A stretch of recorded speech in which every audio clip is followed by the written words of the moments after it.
Halo saudara-saudara, bertemu lagi di Summary Daily Bible School di kelas yang ke-21 dan kelas kali ini berjudul Saya Disalibkan. Kita tahu saat Passover ada anak domba yang tidak bercacat yang harus dikorbankan dan itu melambangkan Tuhan Yesus. Di Roma 8 ayat 4 dikatakan bahwa agar hukum punya righteousness di-fulfill.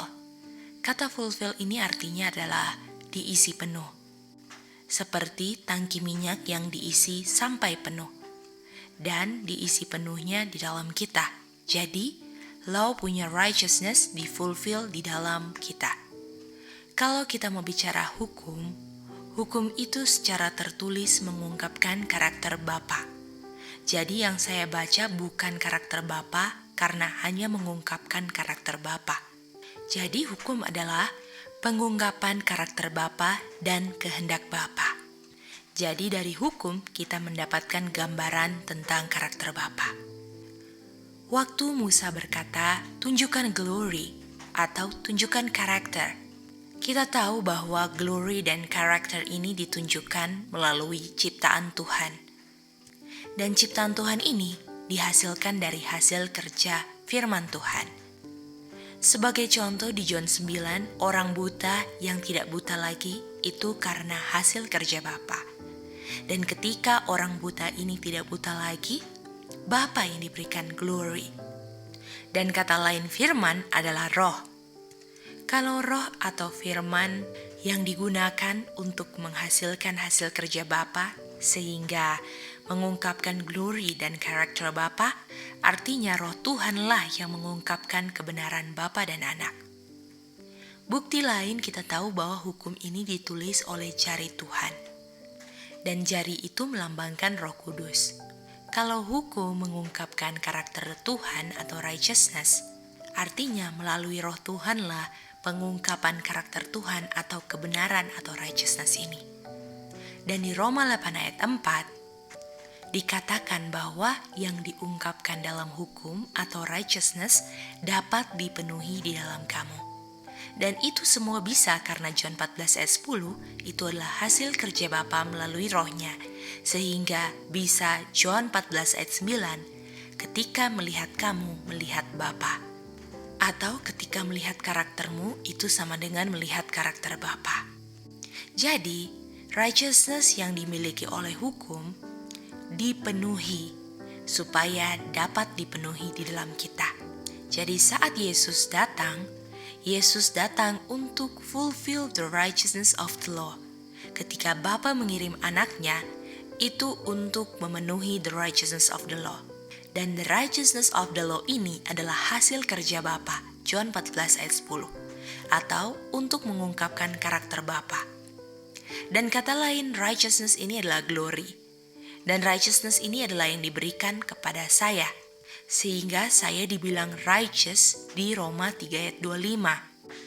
Dan apa yang diberikan kepada saya harus diungkapkan dalam kehidupan saya. Dan ketika itu dapat diungkapkan dalam hidup saya, rohlah yang bekerja untuk mengungkapkan righteousness yang sudah dihasilkan di dalam saya. Makanya di Galatia 2:20, saya disalibkan. Saya punya affection, lust, flesh. Dan di dalam flesh saya ada dosa. Jadi yang disalibkan adalah dosa. Tetapi dikatakan saya hidup. Jadi ketika dibilang saya disalibkan, yang disalibkan atau yang mati adalah dosa karena sudah dipakukan. Tetapi saya hidup. Tetapi kehidupan saya ini bukan saya yang hidup, karena Kristus yang di dalam saya. Karena sebelum dipakukan, dosa yang hidup di dalam saya. Sekarang Kristus yang hidup di dalam saya. Setelah dosa dipakukan. Karena di Roma 7 ayat 15, saya tidak hidup. Arti saya tidak hidup di sini, saya tidak bisa mengungkapkan yang saya inginkan. Walaupun saya hidup, yang hidup adalah dosa. Jadi, di Galatia 2:20, saya mati tapi saya hidup, tapi bukan saya yang hidup. Karena karakter Kristuslah yang hidup dalam saya. Dan karakter Kristus ini adalah kehidupan yang saya harus ungkapkan, yang bukan milik saya.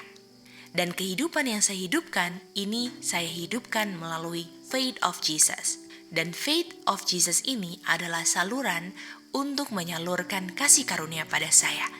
Sehingga kehidupan yang saya hidupkan, hidup berdasarkan setiap firman yang keluar dari mulut Bapa yang disalurkan melalui faith of Jesus. Sehingga di Filipi 4 ayat 13 dikatakan, saya bisa melakukan segala sesuatu melalui Kristus yang menguatkan saya. Jadi untuk hidup saya butuh kasih karunia Bapa. Dan di Matius 4 ayat 4 dikatakan manusia itu hidup melalui setiap firman. Dan kata lain firman itu adalah nafas. Dikatakan di 2 Testimonies 525.2, kita lebih bergantung pada udara yang kita hirup daripada makanan yang kita makan. Jadi kata nafas ini penting sekali. Udara itu penting sekali secara natural ataupun spiritual. Secara spiritual kita sangat hidup bergantung dengan firman Tuhan. Kita punya kehidupan fisik sangat membutuhkan udara yang kita hirup. Dan make sure kita hirup udara di luar kalau kita rencana untuk kembali ke Eden. Karena di Matius 4 ayat 4, manusia itu hidup dari setiap firman. Dan kata lain firman ini di John 6 ayat 63, kehidupan. Artinya manusia itu hidup dari setiap kehidupan. Dan di Yesaya 30 ayat 21, ada firman yang berkata, inilah jalannya.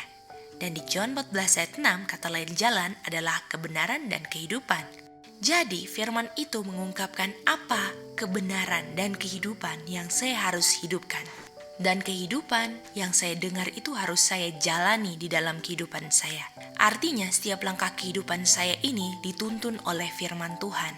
Atau kata lain firman adalah spirit. Artinya spiritlah yang menuntun kehidupan saya.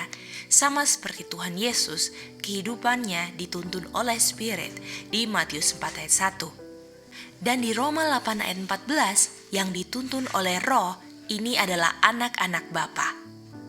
Pertanyaannya, bagaimana caranya saya untuk dituntun oleh roh atau firman? Caranya adalah saya harus sering belajar firman Tuhan. Kalau saya tidak belajar, saya akan dituntun oleh perasaan saya. Jadi setiap firman Tuhan yang saya pelajari, saya harus mengerti. Makanya cara belajar kita sangat detail untuk kita tahu apa tuntunan firman ini dalam kehidupan saya. Atau kapan saya harus belok ke kiri atau ke kanan, sehingga saya tidak bingung. Sehingga di Mazmur 119 ayat 105, dalam segala situasi kehidupan saya, firman Tuhanlah yang akan menerangi jalan kita. Jadi, setiap firman Tuhan itu selalu bilang apa yang benar. Dan yang benar yang saya pelajari harus saya praktekkan dalam segala situasi kehidupan.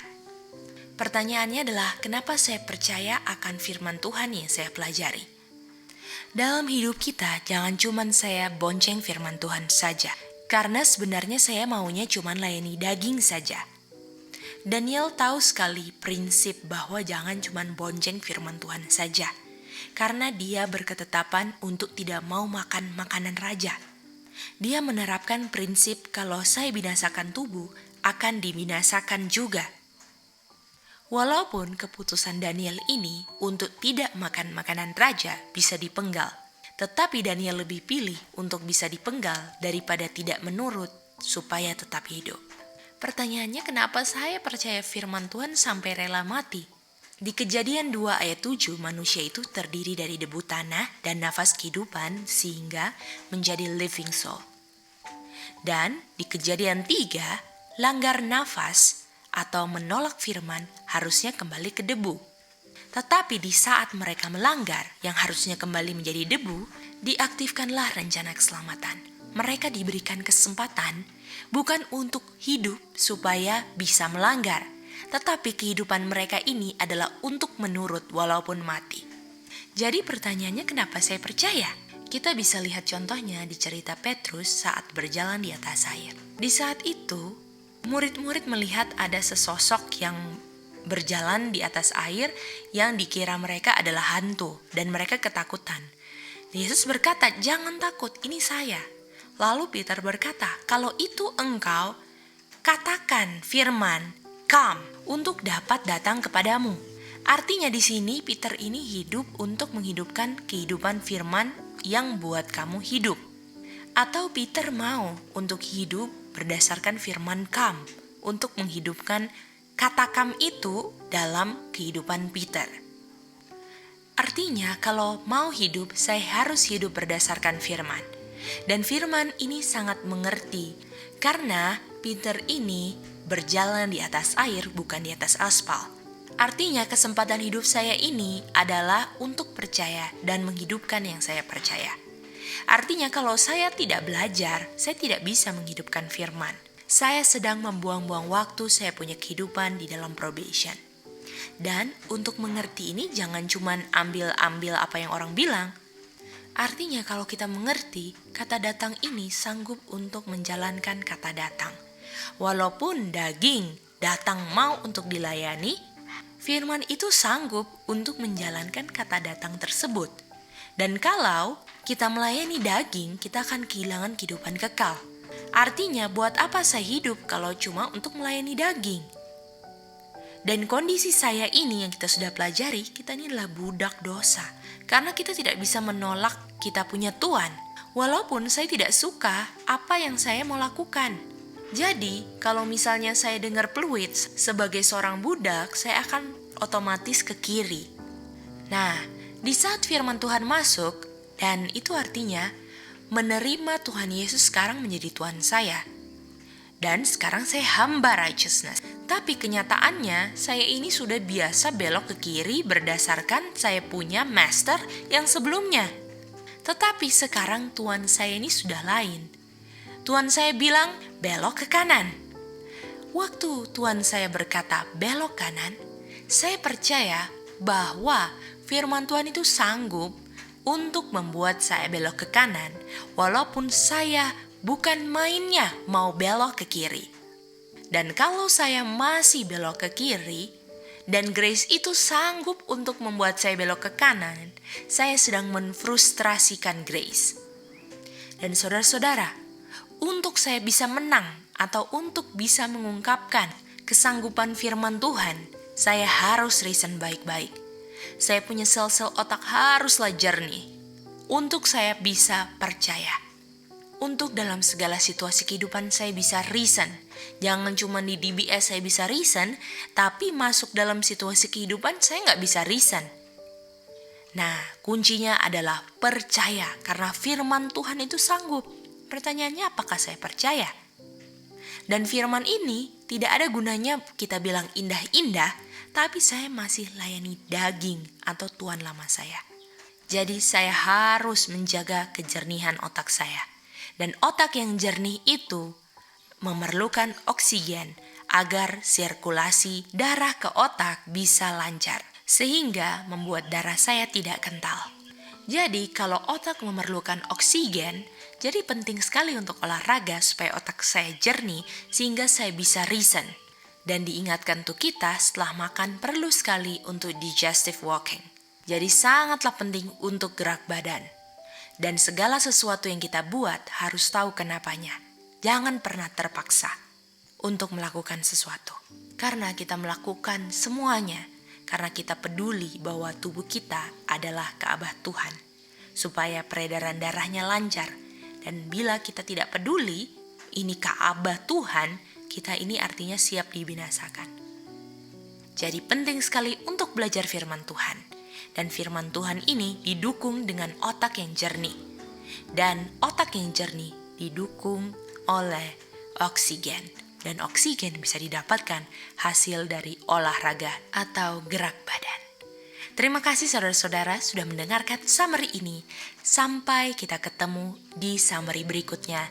Selamat percaya dan menang dan menghidupkan kemenangan tersebut di dalam kehidupan saudara. Tuhan memberkati.